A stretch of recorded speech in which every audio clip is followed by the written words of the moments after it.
오늘 우리가 읽은 이 본문은 예수님께서 바리새파 사람들과 율법학자들에게 화가 있을 것이라고 책망하신 그 내용을 소개한 그 내용입니다. 오늘 이 본문에 들어가기 전에 그 이해를 위해서 먼저 간단히 그 바리새파 사람들과 그 율법학자들에 대해서 좀 지식적으로 우리가 좀 알아둘 필요가 있습니다. 우리 기독교에 개신교회가 있고 가톨릭이 있고 그 히랍 정교회가 있듯이 그 당시 그 유대교에 세 개의 그 종파가 있었습니다. 사두개파, 바리새파, 그리고 에세네파, 이 세 개 종파가 있었습니다. 그 가운데 에세네파는 좀 현실 도피적인 이런 종파입니다. 그들은 이렇게 수도원처럼 이렇게 엄격한 규들과 이렇게 어떤 폐쇄된 공간에서 이렇게 믿음으로 그렇게 폐쇄된 공간에서 믿음 생활을 했던 종파입니다. 그래서 학자들도 그 세례 요한을 에세네파 출신이라고도 합니다. 그리고 사도계파는 이 제사장들을 중심으로 한 종파였습니다. 이들은 그 로마 그때 당시 로마 권력과 결탁해서 예루살렘 성전을 중심으로 이 막강한 권력과 부를 누렸던 그런 정치적인 그 종교 집단이었습니다. 그런데 이들은 그 모세의 오경을 하나님의 말씀으로 받아들이고 그 나머지 그 이사야 선지서라면 하나님의 말씀을 받아들이지 않았습니다. 그래서 모세 오경만 하나님의 말씀이다. 그래서 그들은 천사도 부정하고 이 죽은 후의 그 세계도 그들은 부정했습니다. 그리고 오늘 본문에 등장하는 이 바리새파, 이들은 바리새인들과 율법학자들 중심으로 형성된 종파들인데, 그들은 이제 모세의 오경뿐만 아니라 시편 그리고 또 여러 가지 선지서들도 이렇게 하나님 말씀으로 받아들이고, 그래서 천사의 존재도 믿었고 또 영의 존재도 또 믿었기 때문에 그들은 이 사람이 죽은 후의 부활도 믿었습니다. 다시 말하면 그들은 엄격한 그 율법주의자들로서 그때 당시 백성들에게 매우 큰 그 영향력을 끼쳤던 이런 종파였습니다. 그리고 오늘 보면 나오는 율법 교사들은 한마디로 율법을 가르치는 그런 선생님이었던 것입니다. 그때 당시에 유대인들은 자기 그 아버지보다 교사를 더 소중하게 생각했습니다. 그래서 심지어 아버지와 그 선생님이 그 함께 감옥에 갔다. 그리고 그 가운데서 한 명만 구원할 수 있다. 이렇게 선택해라면 그들은 뭐 망설임이 없이 그 선생을 선택했습니다. 그처럼 그들이 그 선생을 아주 중요하게 여겼던 유대인 그 세계였습니다. 이렇게 당시 가장 존경받던 바리새파 사람들과 율법학자를 향해서 예수님이 무려 오늘 본문에서 5번이나 화가 있을 것이다 하고 거듭해서 이렇게 말씀하는 겁니다. 그럼 먼저 우리 예수님께서 바리새파 사람들과 율법학자들에게 화가 있을 것이라 하는 그 책망하신 그 배경을 살펴보겠습니다. 우리 37절부터 38절입니다. 우리 함께 읽겠습니다. 37절, 38절입니다. 예수께서 말씀하실 때 바리새파 사람 하나가 자기 집에서 잡수시기를 청하니 예수께서 들어가서 앉으셨다. 그런데 그 바리새파 사람은 예수가 잡수시기 전에 먼저 손을 씻지 않으신 것을 보고 이상히 여겼다. 여기서 이상히 여겼다. 이 말씀 보면 예수님께서 바리새파 사람 중에 그 집에 그 정식으로 초대를 받았습니다. 물론 예수님이 이번에 그 바리새파 사람 집에 초대를 받은 것은 이번이 처음이 아니라 그 전에도 있었습니다. 그래서 전에도 식사 초대를 받았을 때 그 자리에서 또 죄와 이루음에 대해서 이 바리새인들과 한 번이라도 논쟁을 하신 적도 있었습니다. 그런데 오늘 본문에서는 그 주제가 정결예법에 관한 주제입니다. 그때 당시 바리새인들은 이 정결예법을 매우 엄격하게 지켰습니다. 그들은 손을 씻지 않고 음식을 먹는 것은 마치 그 배설물을 먹는 것처럼 이렇게 더럽게 생각했기 때문에 이 손을 씻지 않으면 음식을 절대 먹지 않았습니다. 그래서 마가복음 7장 그 3절부터 4절을 보면 그들이 이 정결예법을 이렇게 표현합니다. 마가복음 7장 3절부터 4절입니다.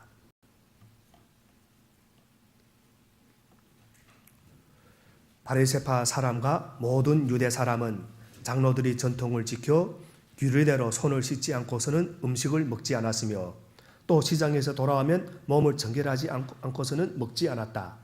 그 밖에도 그들이 전에 받아 지키는 규례가 많이 있었는데 그것이 곧 잔이나 단지나 녹그릇이나 침대를 씻는 일이다. 우리들 지금 생각해도 얼마나 깨끗한지 모릅니다. 또 우리도 지금 그렇게 또 살아야 됩니다. 특히 그들이 음식을 먹기 전에 이 손을 씻는 법칙이 굉장히 까다로웠습니다. 물을 이렇게 자그마한 대에다 담아놓고 그 두 손에서 이렇게 물을 이렇게 먼저 이렇게 손가락 끝을 적십니다. 그리고 이렇게 손목을 이렇게 쭉 이렇게까지 적치고 그리고 또 주먹을 이렇게 쥐고 주먹을 손을 가지고 그 물을 한번 다 닦습니다. 그리고 또 물을 다 닦고 난 물을 떠서 그 물을 손가락 끝으로 이렇게 물을 쏟아서 물이 흘러내려가게 이렇게 깨끗하게 이렇게 씻었습니다. 이렇게 부정한 그 손을 씻지 않고서는 십계명을 어기는 것과 동일한 죄로 그들은 이렇게 간주했던 것입니다.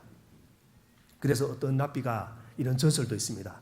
어떤 랍비는 감옥에서 이렇게 갇혔을 때 물을 이렇게 줍니다. 목을 적실 수 있는 좀 생계를 유지하는 물을 줍니다. 그런데 그 물을 가지고 그들은 이 손을 씻습니다. 그러다 보니까 나중에 물이 없어서 굶어 죽었다, 목이 말라 죽었다 하는 그런 전설도 있습니다. 이만큼 손을 씻지 않고 식사를 한다 하는 것은 그때 당시 바리새파 사람들에게는 그렇게도 중요한 것이었습니다. 그런데 예수님께서 지금 손을 씻지 않고 식탁에 이렇게 앉으셨다 하는 것입니다. 물론 예수님께서 바리새인들이 이 정결례식에 대해서 너무나도 잘 알고 계십니다. 그리고 예수님께서는 이 정결례법을 어기고 손을 씻지 않고 음식을 드시면 어떤 공격을 받는다는 것도 너무나도 잘 알고 계셨습니다. 또한 예수님께서는 원래부터 위생적인 삶을 사셨기 때문에 원래 유대인 전통에 따라 사셨기 때문에 평소에는 음식을 드시기 전에 꼭 손을 씻고 잡수셨을 겁니다. 그런데 왜 오늘 본문에서 예수님께서는 바리새인들이 지금 눈을 지켜보고 있는 그 자리에서 손을 씻지 않고 식사를 하시는가? 아마 여러분도 이런 의문이 들 겁니다. 이런 본문을 읽으면. 그것은 고의로 이 정결례법의 논쟁을 이끌어내가지고 그것이 불합리성을 지적하기 위함이 원인 중에 하나입니다. 여기서 우리가 깨달아야 할 것이 하나 있습니다. 예수님께서는 우리 앞에 어떤 문제를 이렇게 만듭니다. 어떤 건 허락하십니다. 만들 수도 있고 어떤 건 허락할 수도 있고. 그래서 우리가 습관적으로 행하고 있는 것들을 예수님은 한번 우리에게 체크 한번 해봐라. 이런 것을 원하신다 하는 것입니다. 사실 바리새인들은 지금껏 한 번도 유대인으로서 손을 씻지 않고 음식을 먹는 사람을 보지 못했기 때문에 정결례법이 허구성에 대해서는 전혀 생각도 하지 않았습니다. 그건 당연히 있는 거고 습관적으로 해야 되는 것이고 또 그걸 지켜야지만 어떤 결과 있는 거 다 잘 압니다. 그런데 예수님께서 이제 음식을 드시기 전 손을 씻지 않으시자 그들이 충격을 받았던 겁니다. 마찬가지로 주님께서는 우리 인생 가운데서도 전혀 생각지 못한 일을 우리 인생에 허용할 때 그것은 어떤 면에서는 어떤 충격요법을 통해서 우리가 가는 길을 돌아보고 또 바른 길로 가도록 하기 위해서이기도 하는 것입니다. 그래서 어떤 때는 우리 교회에도 아픔이 있습니다. 또 우리 가정에 어떤 때는 힘든 일도 있습니다. 또 우리 개인에게도 어떤 때는 고통이 있기도 합니다. 사실 우리는 모두 그 양과 같아서 고집이 있습니다. 우리 모두가 저도 고집이 있고 아마 여러분도 다 고집이 있을 겁니다. 고집이 있고 어떨 때는 정말 어리석습니다. 그래서 가는 길이 죽음의 길인지를 알면서도 그 길을 계속해서 가는 겁니다. 그런데 어떨 때 우리가 뜻밖의 사건을 당하면 우리가 잠시 가던 길을 멈추고 위를 바라봄으로써 우리가 그 죽음이 가던 그 온물에서 우리가 벗어나게 되는 것입니다. 여러분 우리가 그 몸에 병이 나고 그래서 고통을 겪으면 우리는 무조건 나쁘다고 생각하는데 사실은 우리를 무조건 나쁘지만 않습니다. 진짜 나쁘게 하는 것은 그 병에 대한 나의 그 태도가 우리를 그 병에 대해서 진짜 나쁘게 하는 것입니다. 한번 큰 병이 나면 내 몸의 어떤 부위가 약한 것인지 체크하게 되고, 또 그 체크 때문에 자신의 몸에 대해서 주의하게 되고, 또 이전에는 크게 생각지 않았던 이런 나쁜 생활 습관들을 이렇게 고칠 수 있는 그런 계기가 되기도 합니다. 그래서 우리 그 태도가 중요한 겁니다. 병이 걸렸을 때 물론 우리가 다 바랍니다. 병에 걸리지 않고 평안하고 건강하고 있길 바랍니다. 그러나 우리가 병에 걸렸을 때 우리 그 태도에 우리가 그 아주 중요한 인생이 달려 있습니다. 더 중요한 것은 어떤 그 병을 통해서 우리 믿음이 더 성숙해질 수 있는 그런 계기가 되기도 하는 것입니다. 따라서 생각지 않은 일이 닥친 경우는 주님께서 충격요법을 사용하신다 생각하고 그런 태도를 가지고 자신을 점검하는 시간으로 삼는 것이 우리 신앙생활에서는 굉장히 중요한 것입니다. 그런 바리새인의 손을 씻지 않고 식사를 하려는 예수님을 보고 이상히 여기자 이제 예수님께서 어떻게 반응하셨는가? 그 반응이 39절부터 40절에 나옵니다. 우리 39절, 40절을 함께 읽겠습니다. 그러나 주님께서는 그에게 말씀하셨다. 지금 너희 바리새파 사람들은 장과 접시 겉은 깨끗하게 하지만 너희 속에는 탐욕과 악독이 가득하다. 어리석은 사람들아, 겉을 만드신 분이 속도 만들지 아니하셨느냐. 이 말씀은 예수께서 바리새인들의 위선을 책망하신 말씀입니다. 여기서 예수님께서 바리새파 사람들을 어리석은 자들이라 하고 표현한 이것이 우리가 주목할 필요가 있습니다. 어리석은 사람들아. 왜냐하면 당시 그 바리새인들은 자신을 가장 지혜롭다고 생각하고 있었는데 지금 예수님으로부터 어리석다는 체험을 받았다 하는 데 있습니다. 여러분, 우리가 어리석다는 말을 사람에게 들어도 괜찮지만 절대로 하나님에게서 어리석다는 말을 들으면 안 됩니다. 왜냐하면 사람에게서 듣는 어리석음은 정확하지 않을 수 있고 일시적일 수 있고 또 변하는 것이기 때문에 사람들은 오늘은 어리석다 하지만 내일은 또 지혜롭다 할 수도 있습니다. 그러나 하나님께 듣는 이 어리석음은 100% 정확하고 영원하고 심판이 있습니다. 바울이 고린도 교회에 보낸 편지 고린도전서 1장 18절을 보면 이런 기록이 있습니다. 고린도전서 1장 18절을 보면 십자가의 말씀이 멸망할 자들에게는 어리석은 것이지만 구원을 받는 사람인 우리에게는 하나님의 능력입니다. 당시 사람들은 십자가의 도를 어리석다고 생각했지만 하나님께서는 그것을 죄인들을 구원하시는 하나님의 능력이라고 말씀하는 겁니다. 따라서 우리는 사람들에게 어리석다는 말을 듣는 것을 두려워하지 말고 하나님 앞에서 어리석다는 말을 듣지 않기 위해서 우리는 최선을 다해야 되는 것입니다. 그러면서 예수님께서 이제 속은 탐욕과 악독으로 가득한데 손만 깨끗이 하는 씻는 생일을 어리석다고 하시면서 이제 속도 깨끗이 하는 방법을 가르쳐 주십니다. 그 방법이 41절에 나옵니다. 우리 41절을 함께 읽겠습니다. 그 속에 있는 것으로 자선을 베풀어라. 그리하면 모든 것이 너에게 깨끗해질 것이다.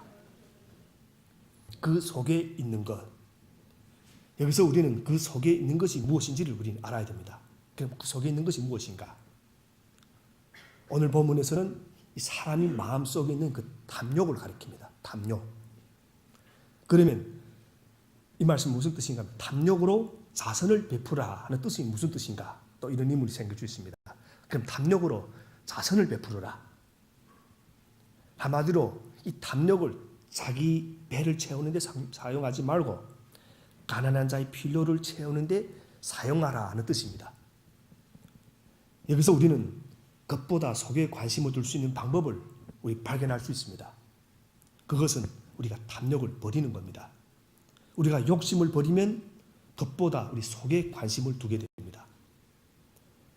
물론 우리는 남에서부터 이 죄인이므로 무엇을 하든 완전히 깨끗해질 수는 없습니다.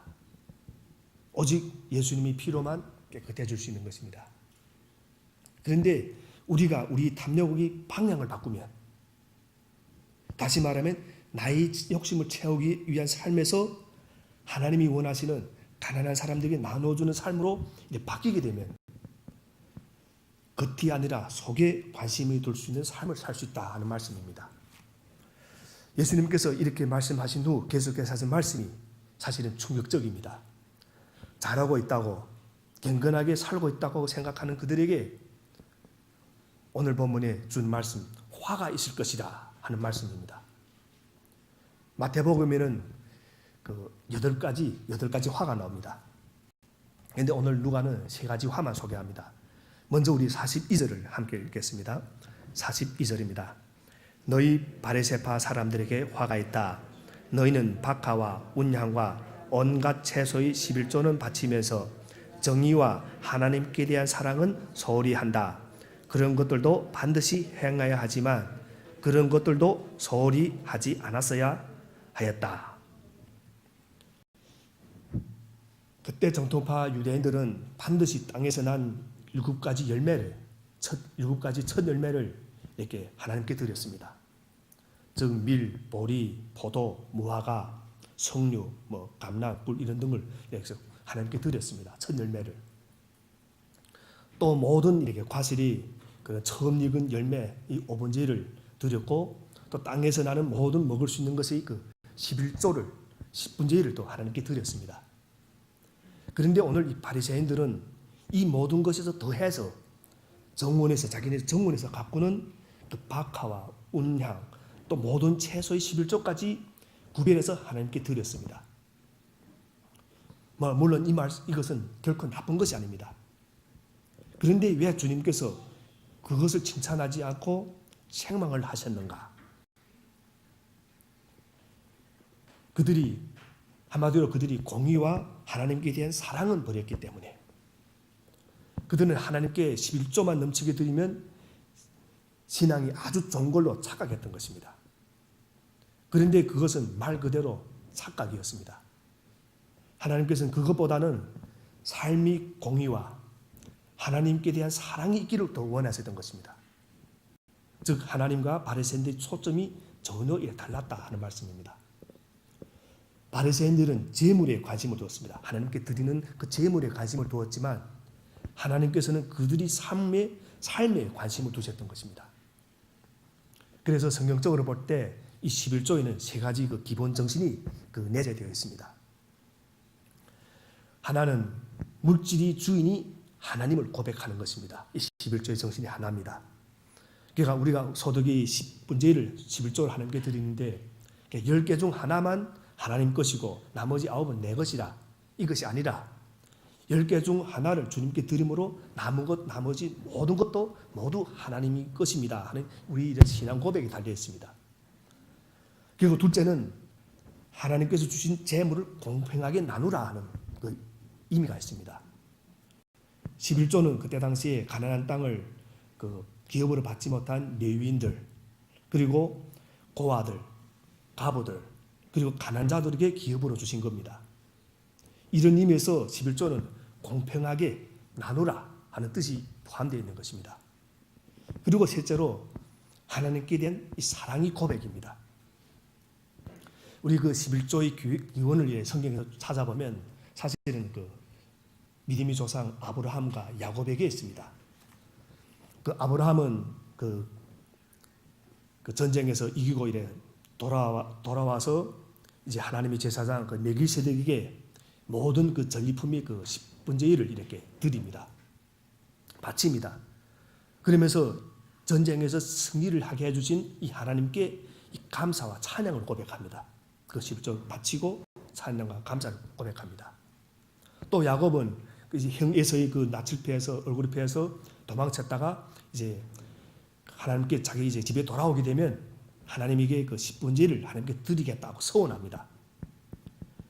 이것도 11조가 하나님의 사랑에 대한 감사와 사랑과 이 감사가 이렇게 담겨 있다. 담겨져 있음을 우리가 이렇게 알 수 있습니다. 그런데 지금 11조만 드리고 삶의 주인이 하나님을 부인하고 자신이 배만 불리고 나눔과 섬김이 삶이 없다면 이 11조는 형식적인 이런 재물에 불과한 것이 되는 것입니다. 오늘날 우리는 특히는 우리 교회만 봐도 이 11조뿐만 아니라 주일 헌금도 드리지, 감사 헌금도 드립니다. 그리고 또 성경 헌금도 드리고 건축 헌금도 드립니다.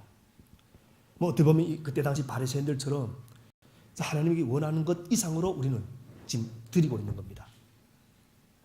그런데 과연 우리 삶의 공의와 하나님께 대한 사랑과 정말 주님으로 하나님을 주인으로 인정하는 이런 삶을 우리가 살고 있는지 우리가 한번 이래 점검해 봐야 되는 것입니다.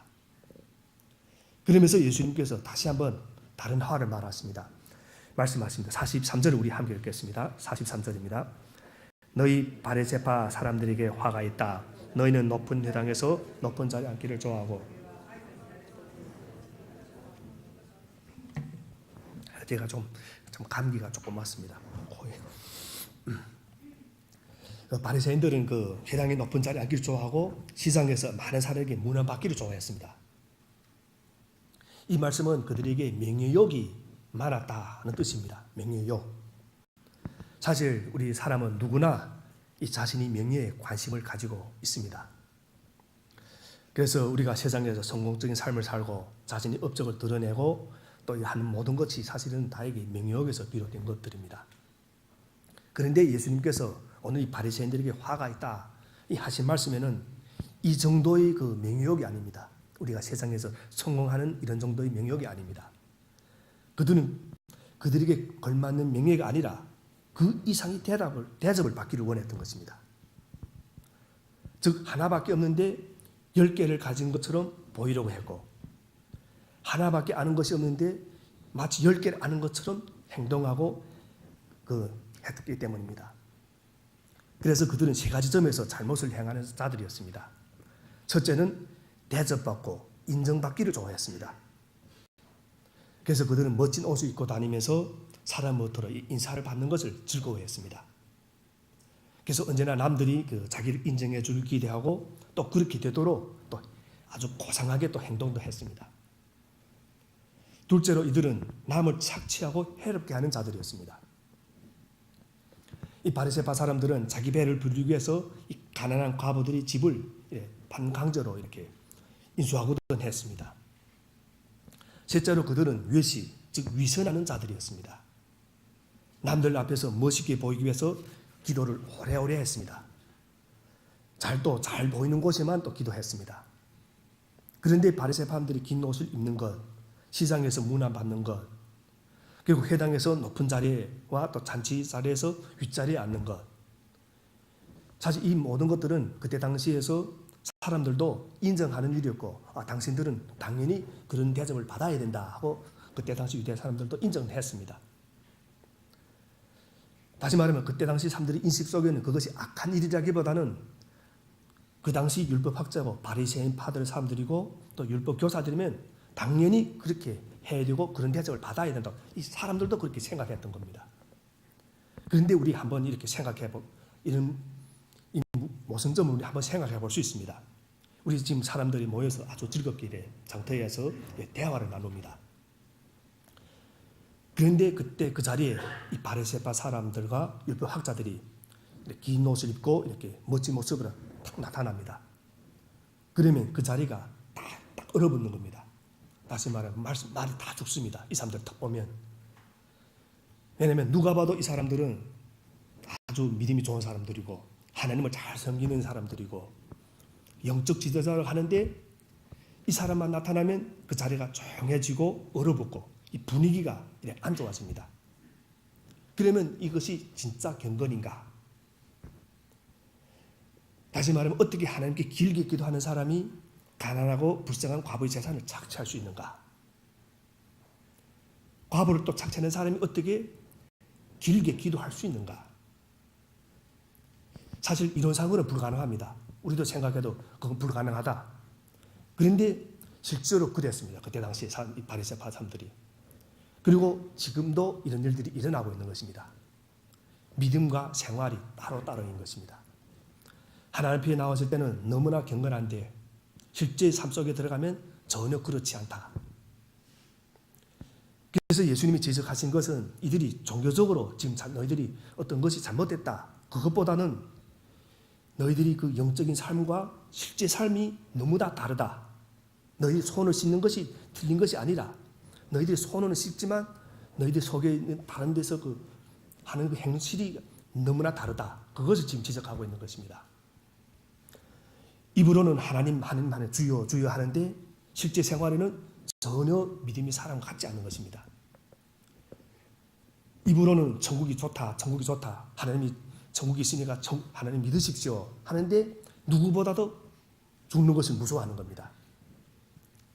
그러니까 말씀이 생활 속에 살아서 적용되지 않으면 우리도 얼마든지 이렇게 될 수 있다 하는 것입니다.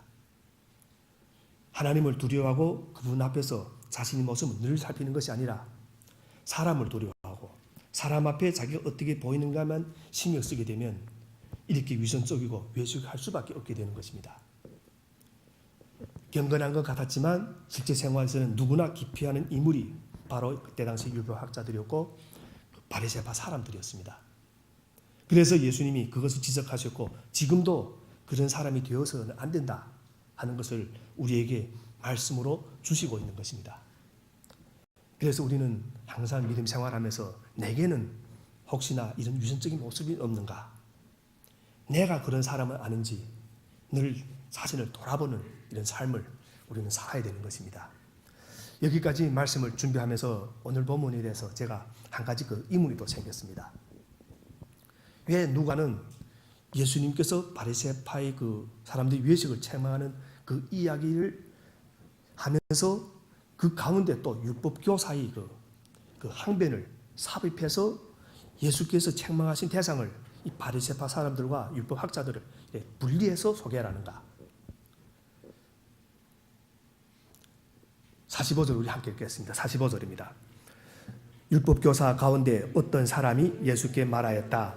선생님이 이렇게 말씀하시면 우리까지도 모욕하는 것입니다.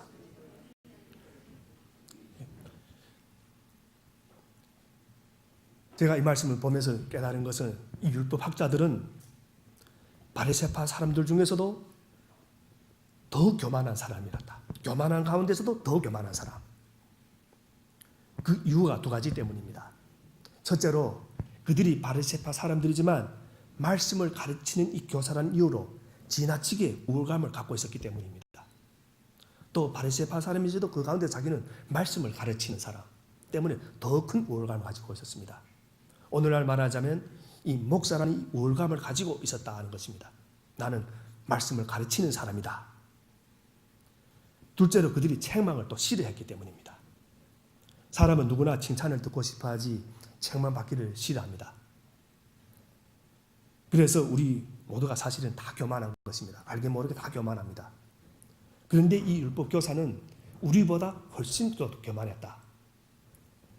우리는 책망을 받으면 그래도 해결해도 좀 하는 척이라도 하는데 그들은 오히려 예수님께 따지고 심지어 책망을 몸만 딱 이기고 나중에는 예수님을 십자가에 못 박는 일까지 그들은 서지름없이 저질렀던 것입니다. 하나님께서는 겸손한 자에게는 은혜를 주시고 교만한 자를 대적하십니다. 따라서 자신이 다른 사람들보다 잘하는 것이 있다고 마음을 높이지 말고 높은 지위에서도 잘못에 대해 지적을 받으면 이 받아들이려는 자세를 우리는 항상 취해야 되는 것입니다. 이런 은혜가 저와 여러분에게 있게 되기를 바랍니다. 이제 예수님께서 율법교사들을 책망하신 내용을 좀 더 구체적으로 살펴보겠습니다. 율법교사입니다. 크게 두 가지입니다. 첫째는 46절입니다. 우리 46절도 함께 읽겠습니다. 46절입니다. 예수께서 말씀하셨다. 그렇다. 너희 율법교사들에게도 화가 있다. 너희는 자기 지기 어려운 짐을 사람들에게 지우면서 너희 자신은 손가락 하나도 그 짐에 대려고 하지 않는다. 당시 이스라엘 백성들이 지켜야 할 모세의 율법 가운데는 율법 외에도 모세 율법 외에도 613개 조항이 있었습니다. 그 중에서 하지 말 것이 있고 또 해야 될 것들이 있었습니다. 그런데 그것을 다 적어놓은 것이 미시나라고 하는 그런 책이고 이를 또 쉽게 설명해 놓은 것이 탈무드입니다. 우리가 잘 아는 탈무드. 그래서 그들은 이 백성들에게는 무거운 짐만 지우고 자신들은 필요에 따라서 이 규칙을 피해 갔던 것입니다. 자신들은 말씀 해석하는 입장에서 그냥 예를 들면 법정에서 법관들이 말씀 규칙해놓고 자신들은 법의 틈을 가지고 이렇게 살짝 피해야 되는 그렇습니다. 그래서 예수님께서 너희는 지기 어려운 짐을 사람들에게 주우면서 너희 자신은 손가락 하나도 그 짐에 대려고 하지 않는다고 책망하신 것입니다. 그러니까 다시 말하면 백성들이 지키기 어려운 그런 조막들을 가득 만들어 놓고 그걸 지키지 못한 정죄하고 했는데 너희들은 그런 걸 하나하나 피해간다. 즉 율법교사들은 자신은 지키지 않으면서 다른 사람에게 행하라고 강경한 것 때문에 책망을 받았다 하는 것입니다. 여기서 우리는 예수님이 책망을 피할 수 있는 방법을 하나 우리 터득할 수 있습니다. 그럼 우리는 어떻게 하면 예수님 책망을 피할 수 있는가? 그것은 말씀을 가르치지만 말고 말씀대로 살아야 한다 하는 것입니다. 우리가 목사 듣기도 하고 여러분도 말씀을 가르치는 분들이 있을 겁니다. 여러 전도할 때도 가르치지만 말고 말씀대로 살아야 되는 것입니다. 그래서 성경은 누군가를 가르치는 어떤 수단이 아니라 자신이 실천해야 할 그 교과서로 삼아야 되는 것입니다. 먼저 우리가 성경이 가르친 대로 살아내지 못하면 아니면서 누구에게 말씀대로 살라고 가르치는 것은 이 말씀처럼 외식하는 것이고 화를 자초하는 것입니다. 오늘날 목사가 이 부분에서 제일 위험한 것입니다. 저도 말씀을 전할 때 거의 저한테 하는 말씀입니다. 저는 여러분한테 이렇게 말씀 안 합니다. 제가 말씀을 하고 저한테 합니다. 그래서 저도 인사되지는 않지만 말씀대로 살려고 노력하고 이런 삶을 이렇게 살려고 노력하는 겁니다. 우리 모두에게 정말 누군가를 가르치기 전 먼저 말씀대로 살아낸 그런 은혜가 있게 되기를 축원합니다. 두 번째로 47절부터 49절입니다. 이제 예수님께서 내용은 읽지는 않겠습니다. 예수님께서 유대 율법교사들이 그 선지자의 무덤을 아름답게 꾸미는 이 행위를 가지고 그들을 책망하실까 이런 의문이 있습니다. 지금 그때 당시에 그 율법학자들과 이런 선지자들, 이사야 선지자 이런 선지자의 무덤을 아름답게 가꾸었습니다. 그럼 어째 예수님이 그들을 이런 좋은 행위를 책망하는가? 사실 그때 당시에 그 율법학자들이 선지자들이 그 무덤을 아름답게 꾸미는 것은 그 동기가 아주 좋지 않았습니다. 그것은 이 선지자들이 무덤을 잘 꾸미면 자신들도 이 선지자처럼 내가 이 선지자를 존경하니까 또 이 선지자를 존경한다는 것을 이 백성들에게 보여주기 위해서입니다. 왜냐하면 백성들이 선지자를 존중하니까 우리가 다시 말하면 교회에서 믿음의 선배들을 잘 이래 존중합니다. 그러면 그 존중하는 것을 그 동기가 나를 위한 동기인가 진짜 그분들을 존중해서 하는 동기인가 이것이 아주 중요한 것입니다. 예수님 지금 그걸 보고 있습니다. 너희들이 남들에게 보이기 위해서 존중하는 것처럼 이런 걸 보이기 위해서 너희들이 그 선지자들 무덤을 꾸몄다. 그래서 그들이 이 이중성을 보고 지금 예수님이 그들을 책망하신 것입니다. 그런데 이런 이중성이 사실 이 율법 교사들만의 문제가 아닐 것입니다. 바로 저와 여러분의 마음에도 이런 이중성들이 있습니다. 겉으로는 사랑을 말하지만 자신이 받은 상처로 가족과 가까운 친척조차도 미워하고 있는 것이 또 저희들의 마음이기도 합니다. 우리가 하나님의 말씀을 제대로 깨닫지 못하고 이 신앙생활을 하면 하게 되면 이 결과가 엄청난 비극을 가져오게 되는 것입니다. 따라서 말씀을 먼저 받은 자들은 말씀의 핵심이 무엇인지를 깨닫고 주님의 뜻대로 우리가 신앙생활을 해야 되는 것입니다. 오늘 말씀을 마치겠습니다.